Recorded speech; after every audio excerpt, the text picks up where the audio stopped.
Rock and roll will be taking center stage this weekend in downtown Indio. Second Saturdays, and I'm very pleased to welcome the Dreamboats, the star act performing on Saturday night. Richie is here, Johnny and Justin. First of all, it's nice to see a modern-day group doing a little throwback, the white dinner jackets. So I know that we're going to hear you perform, but talk a little bit about the music that you play and the inspirations that you draw on. Retro rock and roll, 50s and 60s, not really too much past 65. Love Richie Valens, the Beatles, Chuck Berry, love all those guys. Yeah. Incredible musicians, great songs. So you really kind of dig into that era.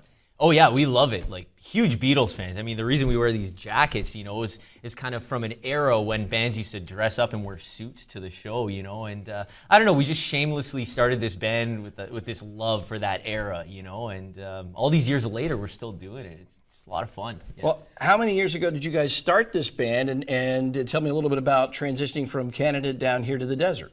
I'll say the band started almost 13 years ago. We're coming up on it. We'll say 12 for now. And made the big move back in January, but maybe you guys can tell them a bit more about that. Yeah, we'd always been coming down here. We've been performing at Modernism Week in Palm Springs since 2017. And, during the whole pandemic thing, we just had an opportunity to finally make the move down here. So we decided in January, we packed up and, drove out to the desert from Toronto, Canada, 40 hours later. And, here we are ever since. Yeah.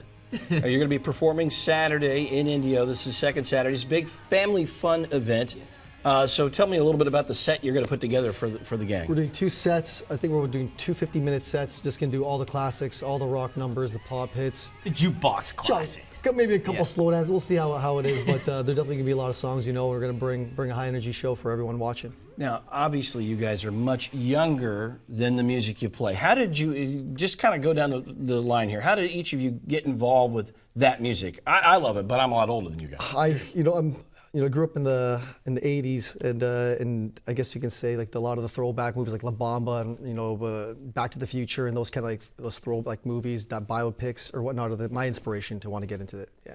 Mine was just pretty much my parents always listening to the oldie station in Toronto, the AM radio. I always say this, but so much so that I was always embarrassed when my friends would come in the car because I just couldn't touch that dial. And it was just like, something. But all these years later, you just realize that's a really good song, especially when you hear it not on AM quality, So just loved it since I was a kid. Yeah, I remember hearing some of the Beach Boys and Elvis growing up, and I had a broom that I was strumming along to the Beach Boys as a little kid. But my first CD I ever bought was Elvis Presley's Greatest Hits. So, yeah. Well, I'm going to tell you, I love the fact that you've embraced that music and you're introducing it to a younger generation. I just watched half our newsroom come in here, and they're groupies. Like Marco and Jen Franco was upset that she's not here today to see you guys. So you're not just bringing that music back, but you're introducing it to another generation who's really embracing it as well. And I think that's a great testament to both your talent and your taste in music. Thanks so much, Patrick. Thank you. I want you guys to head on down to Second Saturdays. They're going to be taking the stage, the Dreamboats. Go see Richie, Johnny, and Justin. You're going to love it. Old school fun on stage in Indio on Saturday night.